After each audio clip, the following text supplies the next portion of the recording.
As the government begins to respond to COVID-19, the question will be, how do the states respond? How do different elements of the federal government respond? And one that hasn't necessarily had a great track record over the past few years is Customs and Border Patrol. And we have very little information about how exactly they will function under pandemic emergency conditions. What little information we have was actually brilliantly revealed in a recent article by Ken Klippenstein, friend of the show, who joins us now to talk a little bit about what he was able to find. Ken, as always, thank you for joining us. Great to be with you. So to start off, tell me where were you able to get this information from, and what's the basic takeaway from it?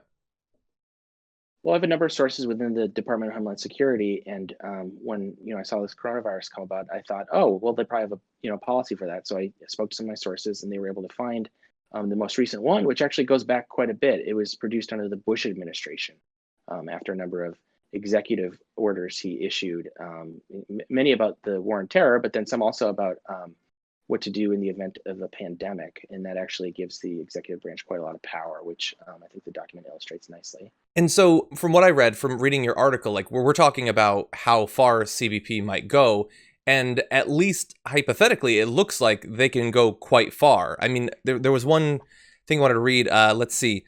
Due to the distance from CDC quarantine stations, some CBP locations will require areas designated for medical segregation to safely detain travelers. You have references to tent cities with portable latrines. It seems like they theoretically could go pretty far. Oh yeah, extremely far. And that's the most interesting part of the story, is that the document illustrates what essentially exists in arcane national security law, established, by the way, by George W. Bush.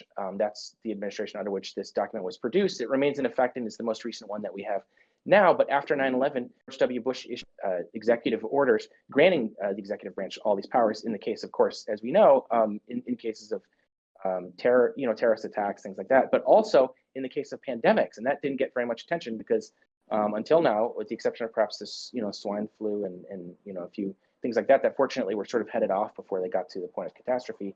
I think for that reason, we never had a whole lot of public discussion about what these powers look like and what they mean. And I think we're going to find out very imminently what they mean because we haven't been able to stop this. And so what I'm describing here, it's called quarantine law. It's a very obscure part of law that's not discussed very much. What's interesting about it is that the legal experts say that it is, I believe, unique in U.S. domestic law in terms of giving authorities the power to detain someone who has not actually committed a criminal offense. So if you have, coronavirus, that's not like you broke a law or anything.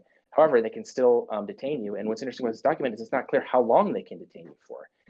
And Border Patrol specifically is going to have an important role in enforcing this, not just at the ports of entry, but remember that legally Border Patrol has authority for miles and miles in from the border. And of course, the U.S. is, one big border. And It's a lot of border.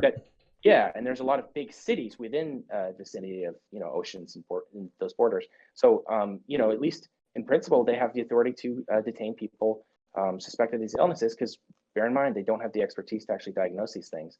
They're supposed to work in tandem with the CDC to carry this stuff out, and that to me seems like a recipe for at least concern, given what we know about this administration and how they're willing to exercise executive authorities. So as you said, initially this was back in 2007. This is not even Barack Obama. It's pre-Barack Obama. It doesn't appear to have been updated or amended yet for coronavirus.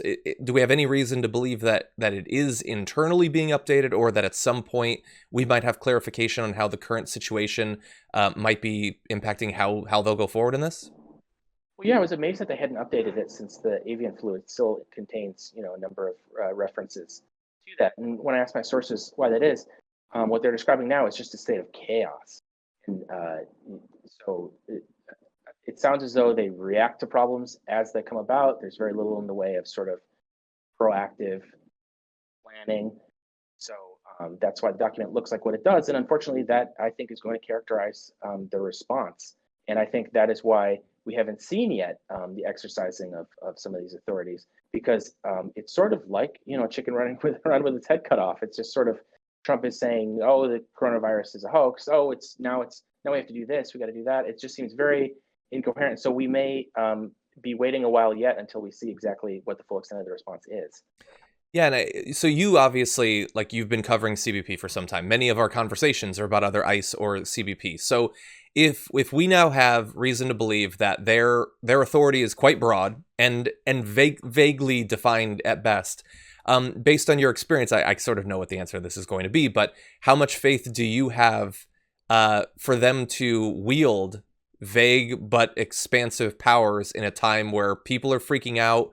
You know, what do you think about their ability to handle that new authority and responsibility? Well, I don't have to speculate because the document itself, and it's like 300 pages long. So there's quite a lot of content in there. At one point, it describes it describes that DHS itself, the parent agency of Border Patrol, anticipates that their own staff is going to suffer from fear, and kind of describing countermeasures for how to ameliorate that. And unfortunately, it doesn't describe exactly what that fear is. And so that can mean a number of different things. Is this going to be a xenophobic response to migrants, which, by the way, the president has repeatedly asserted are bringing, quote, diseases in and things like that? Is that fear of our own citizenry? Is that fear of catching the illness, which is more understandable, but is still going to have consequences? They don't say, but they do stress that morale on the part of CBP, fear, and them to carry out what they've been tasked with doing is going to be extremely difficult. That's what the document finds, and I think that's probably a rational inference to kind of draw. Yeah. Well, I guess as always the case, I mean, thank you for keeping watch on them, especially like you found that document at exactly the right time for people to start to raise concerns that hopefully will get some sort of reassurance from the government. But thank you for that. Well, thanks for talking to me about it, John. I wish more folks were looking at this angle. It would seem to be important. I wish as well.